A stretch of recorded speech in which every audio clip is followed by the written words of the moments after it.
My name is Eli Gold. I'm the president of the Gold Institute for International Strategy. Here today with me, I'm going to be talking with Roos, a Gold Institute honorary distinguished fellow, a current and sitting member of European Parliament representing the Netherlands. In our previous conversation with other distinguished fellows, Dirk Jan Epping and Jeffrey van Orden, we discussed the coronavirus relief package that was passed in European Parliament in Brussels. And it's really very interesting to see what is taking place, because these are unprecedented times that we live in, with unprecedented crises. The response from governments across the globe seem to be unprecedented as well. The coronavirus relief package passed in Brussels, passed in the European Parliament, is unprecedented, as we discussed in the previous conversation. But what was important to me as we look forward and as we continue to discuss this topic is, what does this do to the economy? What does this do to industry? And this is the competitive nature that Europe has in the areas that they do. What is the impact that this will have on that competitiveness? Roos currently sits on the Committee on Industry in European Parliament. And I thought that this was important to discuss specifically with Rob, the impact. So, Rob, first of all, thank you for joining me. Well, it's a pleasure to be here. And tell me before anything, what is your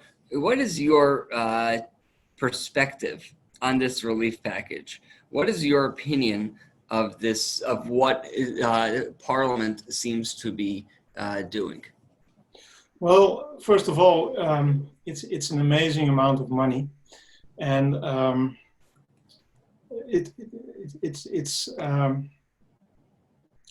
well, it's now it has nothing to do with COVID. Let's make that clear in front, because this is a recovery fund, but the East European countries will receive a lot of money, and they were not very hit by this COVID virus. But for example, Holland will receive 36 billion euros, and they had only 1,000 COVID deaths. It's 1,000 too much, of course, but you can compare it. For example, in the Netherlands, we had 6,000, and we have to pay 31 billion euros. So there is no correlation between COVID and this fund. The European Union was searching for a way to buy the East European countries, and because the main thing is they want to centralize the power to Brussels, and the easiest thing to do that is with a lot of money. In the East European countries are being bought, and the East. The South will also receive a lot of money. For instance, Italy will receive more than 200 billion euros, and it's strange because if there is a problem, then you have a plan, and from there you are trying to see what is the cost of that plan, and then you try to receive the budget. But now what is this money supposed to be used for? Italy gets 200 billion. What is that for? Yeah, that's an interesting thing. They now going to find out what they are going to use it for. They don't have any idea yet, and that's incredible. because that is not how you run a business, and a country is not a business. But I as a former entrepreneur, I always think in a way, I have a plan that costs so much, and this is my return on investment, and from there I try to get things started. Right. But now they have the money, and now they are figuring out how they want to use it, and that is the other way around. So, but that makes it clear what's going on. Right. Wow. So tell me, so as you look at it from your committee on industry, the big concern that I have when I think of this is the impact that this is going to have on the economy. What is this going to have on the on business as we look through? Yeah. I think it will be very disturbing, because, well, normally you need healthy, for a healthy economy, you need healthy companies, and with this fund, industry will be subsidized, and I think we will have a lot of subsidized jobs, which weren't there if it won't be there if there was no if this money wasn't there. And I think that's a problem, because there are also healthy companies that they have false competition, and normally this will be a natural thing that makes a shift between healthy companies and not healthy companies. But now we have subsidized industry, we have subsidized jobs, and also the most part of the biggest part of the money will go to the multinationals, and the SMEs in Europe are, I think, like the United States. I think the SMEs are there also very important, but here they are. They are responsible for 70% of the jobs and 50% of the GDP, and they are responsible for the most of the innovation. And now we have the subsidies. It will be connected to the Green Deal. And in this Green Deal, there is also a thing that's called taxonomy. And that's a rule that will be launched. And there are green things and there are things that are not green. And only the green items will receive money. But that is a very, well, it's more bureaucracy. We get more rules and more difficult kind of things, and the multinationals are able to adopt these rules because they have lawyers and they have all kinds of specialists and advisors. But for the SMEs, that will be very difficult. So, in my opinion, we should support the SMEs, but all this money, and you see it, well, the stock exchanges are very high at this moment, right. And that's not that the economy is doing so well, but that is all this money what it's going in this way. As I look at this, as I'm thinking about this, I'm not 100% sure what this does for the security of Europe. Does this open doors to countries like China and others, or is this actually a good thing? It's generally speaking, it's bad, and you and I are have the same viewpoint on this. But as we look at it, does this expand? And I think you just answered this, that it does not. But does it expand innovation in the sense that it would dispel, that it would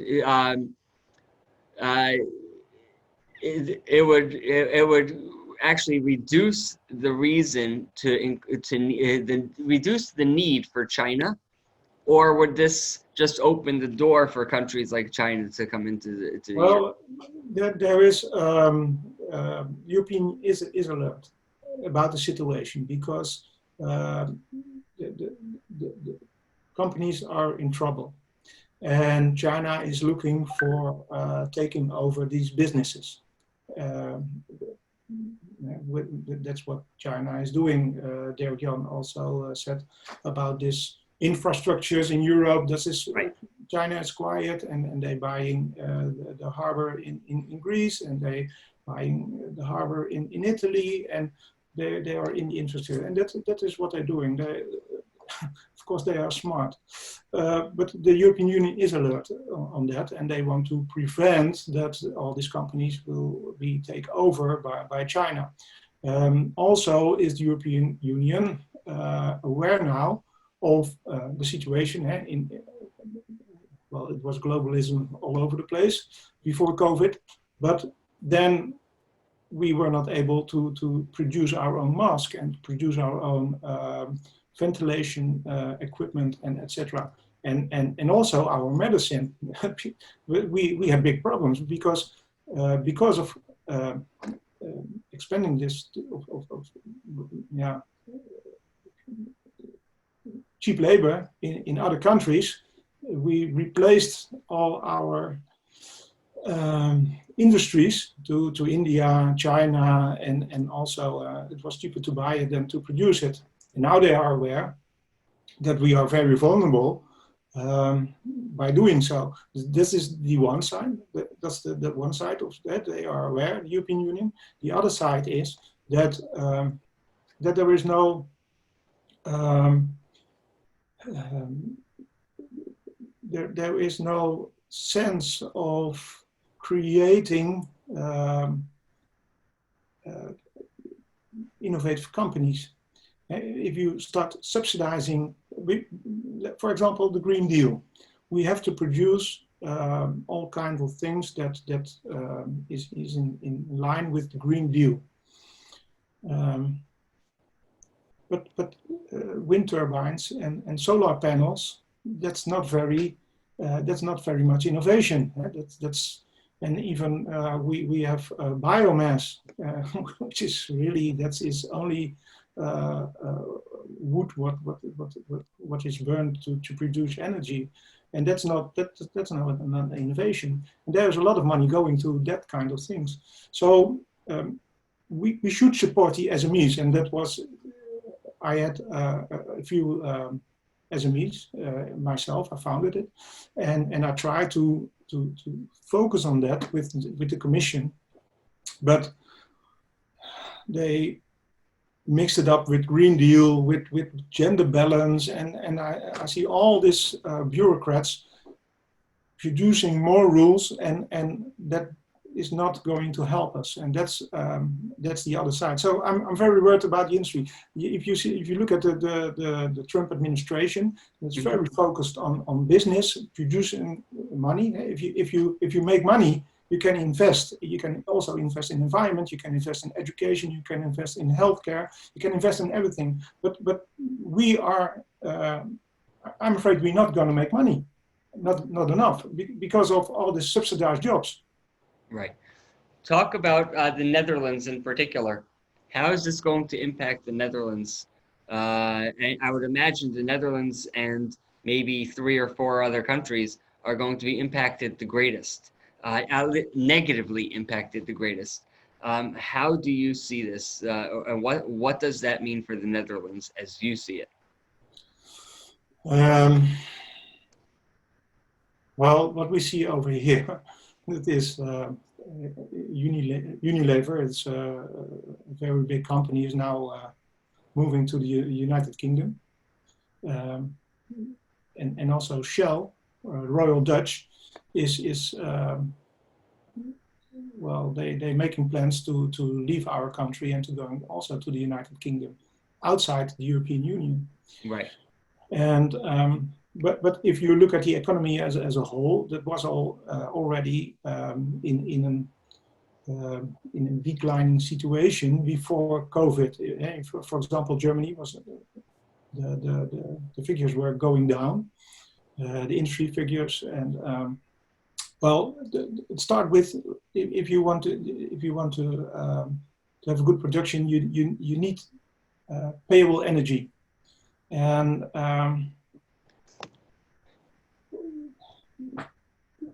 the way we are now, we are going to produce our enemy.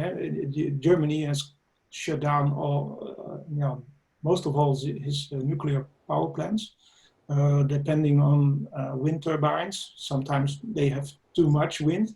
They have to shut down. They have to pay a lot of money to shut down these wind turbines. Oh wow! Paying money to stop them. It's hard to believe. Yes, but sometimes there is no wind, and then there is a shortage of energy. Right. We not have reached that point, but we will, because if you look at the plans, what they are, they want to build our country.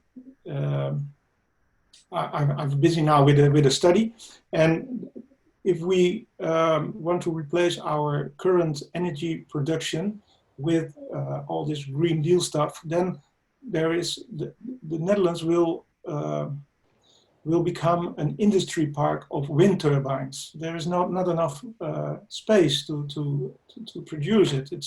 And wind is very expensive as well. Well, there is a shortage of space. Right.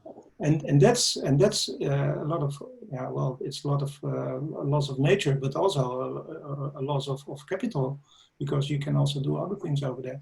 And but energy production is very important. And if we look at Germany, the producing costs is very important. They want to go to electric cars, and because of also this Green Deal. But if an electric car is 70% is the battery, right? And all these raw materials is coming from most of for South America and Africa, and but China is the one who's controlling it, right? And so, in my opinion, if you want to phase out fossil fuel, in my opinion, we should have nuclear over here, and then we, with nuclear, we can produce hydrogen and make a different kind of mobile vision, and not based on electric cars, but with hydrogen. But for now, we don't have to hurry. Fossil is not the biggest problem. They make it a problem, but energy, that's one thing. All this kind of rules that are coming, just the bureaucracy, that's I think that will be a problem. And now France is also the economy is not doing very well. So yeah, well, I'm a little worried about Europe, to be honest. What does this do to, with regards to industry and innovation and to the transatlantic relationship? In my opinion, we should cooperate. If we want to beat China, that we had a conversation before, and I said it before. China is 1.3 billion people. They have a tremendous internal market, right?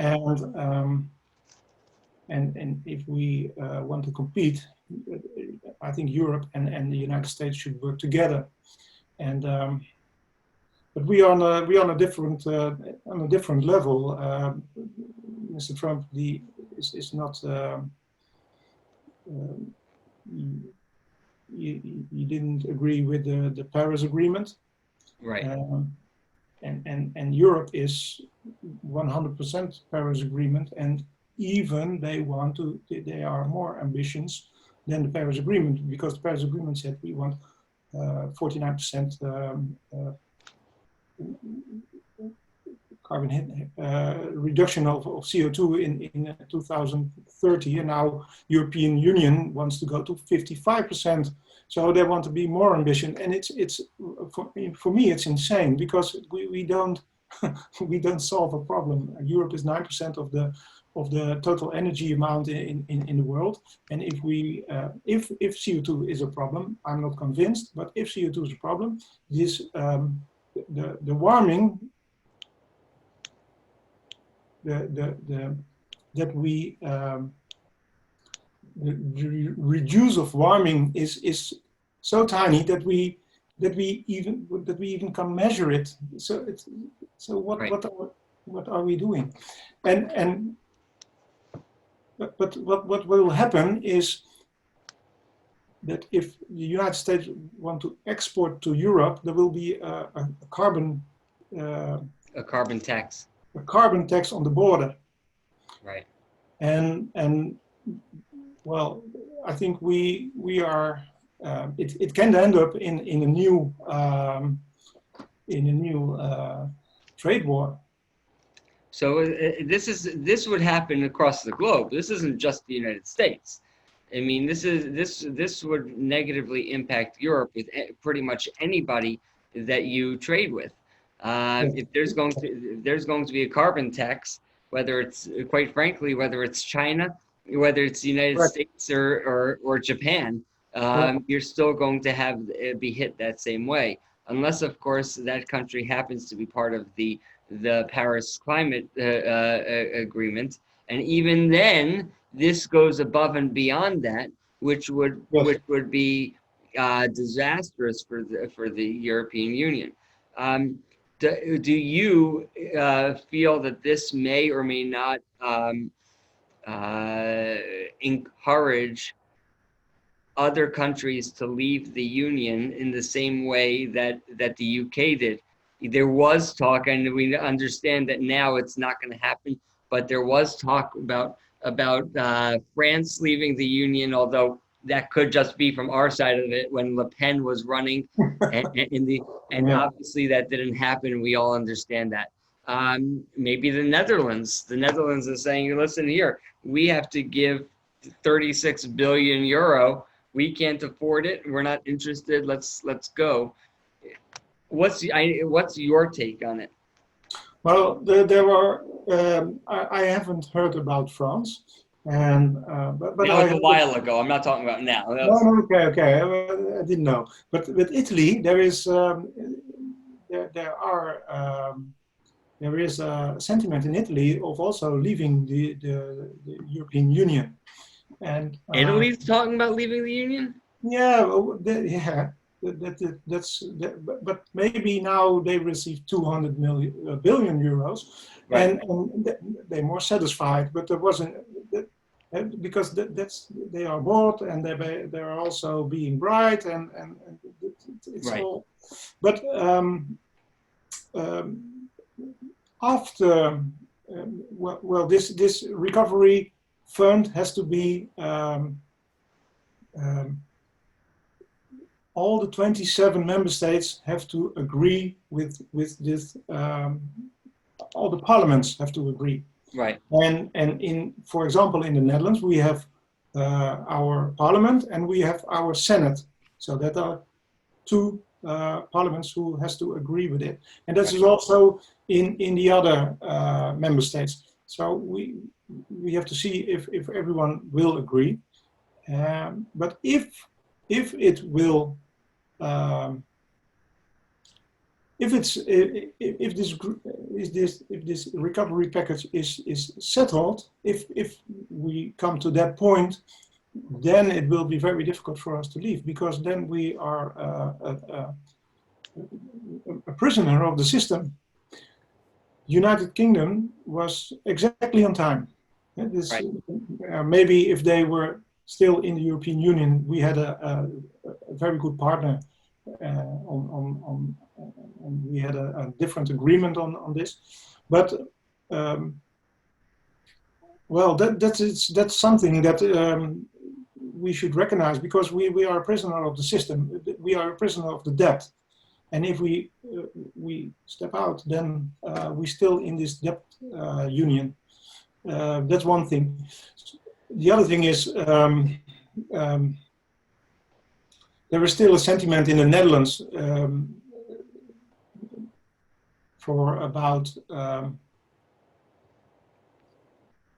let's 40% of the Dutch people want to have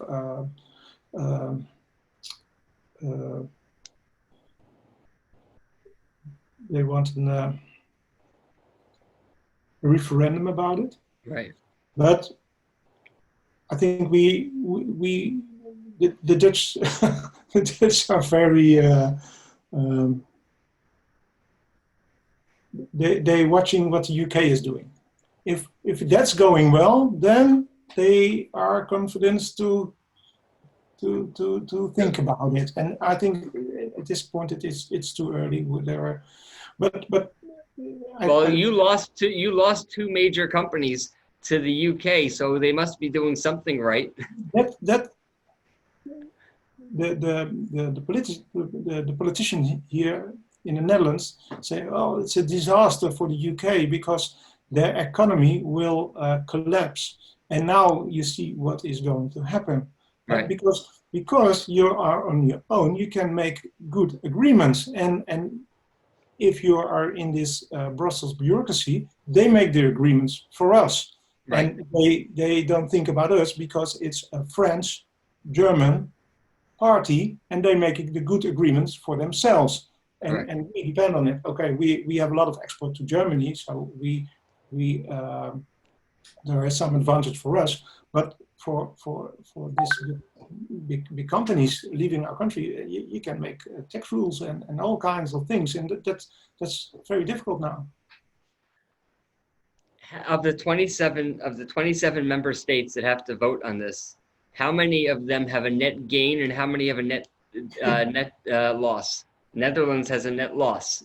Netherlands has a net loss. Sweden, Austria, well, the Frugal Four and Finland. Right. And also Germany. Germany is also a big net payer, but they feel very responsible since the World War II, and still they have this strange.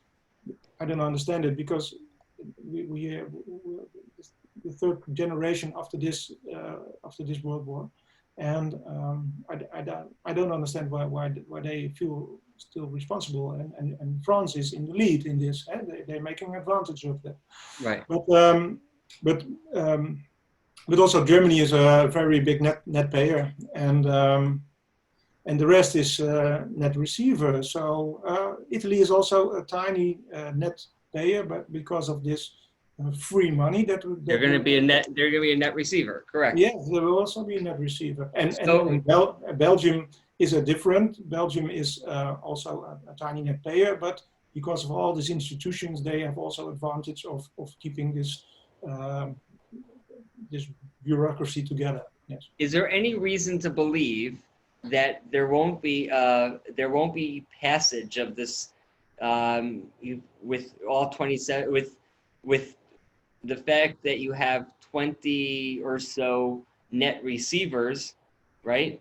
Is there any reason to believe that a net receiver will vote against it? Well, why would Italy vote against this? Yes, Italy. There is also a strong opposition. Now we have a very progressive government over there with the former government, which ended in August last year with Salvini. Right. There was it was different. But now we have a progressive and a very much European Union connected government, and I think they won't vote against it unless these other parties start growing again. But for example, the East European countries, the European Union is going to buy them. And how are they doing that? With a lot of money, but they have to agree with the rule of law. And so and what that means is that they have to do what Brussels wants. They have to accept the migrants, which now are resettled among the European Union countries, but Hungary and Poland, they said we don't want them. We don't want these migrants.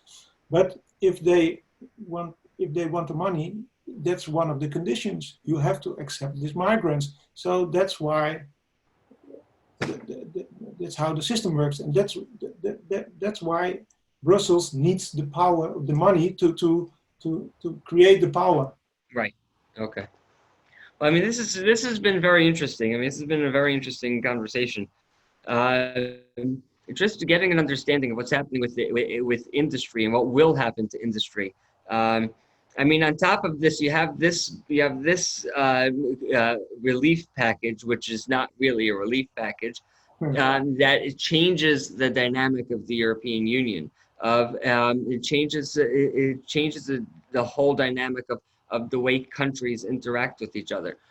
But on top of that, this is clearly a stepping stone for the Green Deal, which of course, the Green Deal, I mean, you can't afford it right now, especially, you couldn't afford it before, but certainly not now.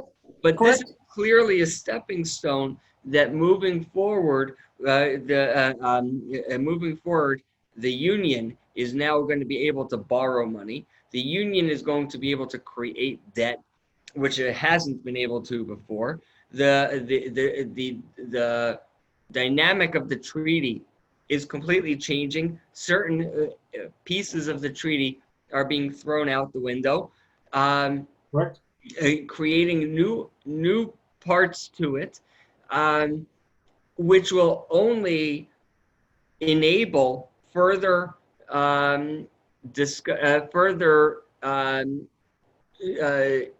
initiatives. For example, the Green Deal, that you can now, I put in quotes, you can now afford to pay because you can now borrow the money. Before it was you couldn't. Before it was impossible. But now, well, let's create that and let's move that direction. So this is going to be a disaster for Europe.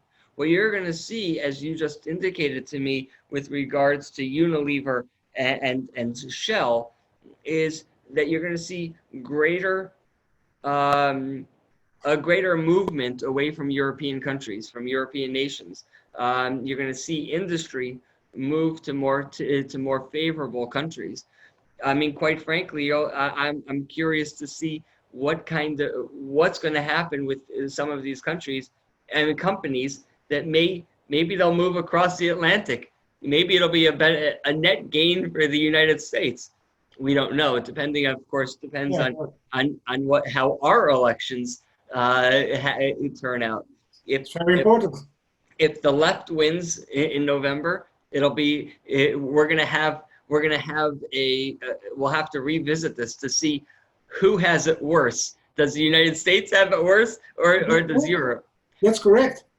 Yes. But at this point in time, what you're going to end up seeing is, with the growth of government, with the growth of bureaucracy, you'll see that quite frankly, the UK may very well be the net winner in this grand scheme. And I'm curious to see what this does to China, to the relationship with China. We all know that China's bad. The question, of course, becomes,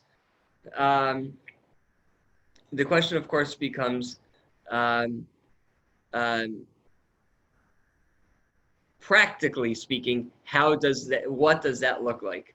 I tend to believe that there's going to be a shift from China to India.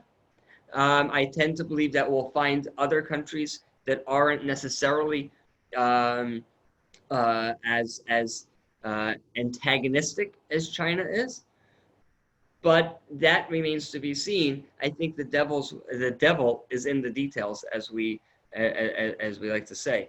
Do you have any final thoughts on this? Well, yes, I really hope that Donald Trump will win the elections in November. I think it's very, very, very important for the Western way of life, our freedom. I follow the news in the United States also, and I think it's unbelievable what's going on there with this Black Lives Matter movement. And it starts in the United States, and after 1 year, it has reached Europe. So Right. I'm curious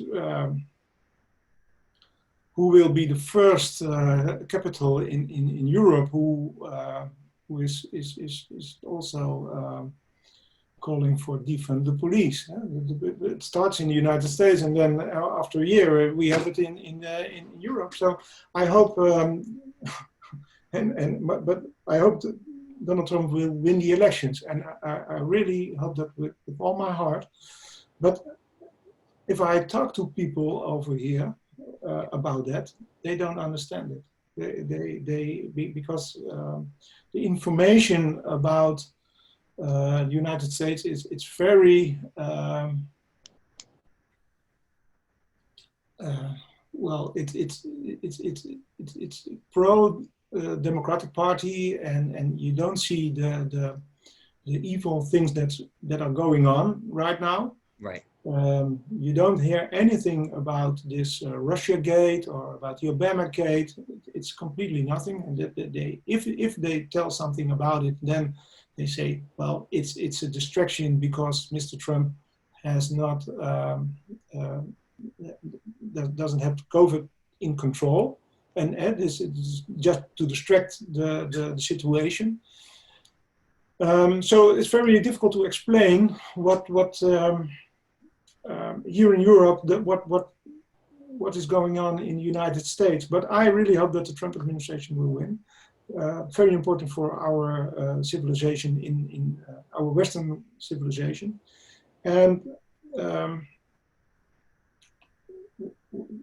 yeah, I think I really hope that we can cooperate, and that's why I think this is also very good that we exchange our views and make it clear to the rest of the world what's going on. And let me ask you, what does Donald Trump's administration, from your perspective, if he wins, what does that do for the Netherlands? What does that do for Europe?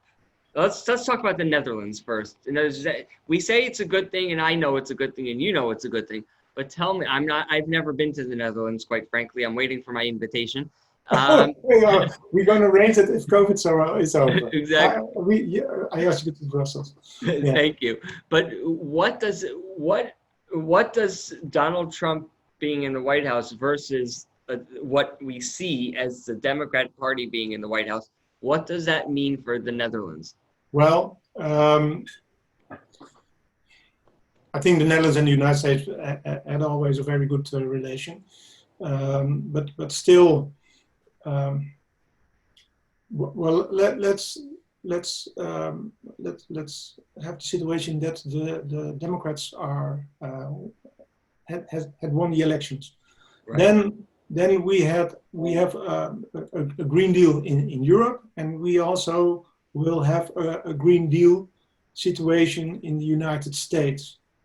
I think that it's a real problem for the Western society, because we can compete in a way with well, first of all, China, because China is very eager. We also you also mentioned India. I'm not a foreign affairs specialist, but right. China is very eager, and they want to be dominant on technology, on economically, but also military. And I don't know. I think India has another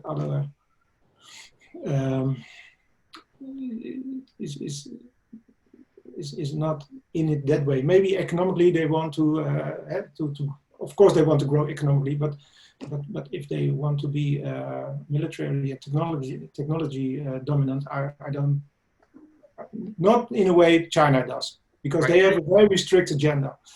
And but if also the United States is losing that competition, then it will be very difficult. We have now the situation in Europe that we are on the left side, very progressive, and also this progressive European Union. But I think that can change within 5 years. But if we have both sides of the Atlantic going that way, well, then it will be difficult, I think. Yeah, absolutely. Well, I appreciate your time. I think this was a fantastic conversation. We need to have more of these conversations as things arise. Hopefully, the next conversation that we'll have will be a positive one on a positive news, and not where the European Union is changing. Maybe our next conversation will be about the Netherlands leaving the Union. We'll have to see. Well, we have elections on March next year. Right. So the campaign will, after the summer holiday, slowly starts, but it will not go that fast. But well, as Dirk-Jan told, we also have ideas of another way of cooperating within the European Union, and if eyes will open, it can be possible also. And but no matter how, we have to stay positive, and I will fight for the Netherlands, but also for Europe as a whole. Yes. Right. No, perfect. Well, I thank you for your time. And as I said, we'll have to continue this conversation a little bit more often now that you're back from your vacation. And we will, and let's follow up maybe sometime soon. We will do that, Edi. Thank you very much. Thank you.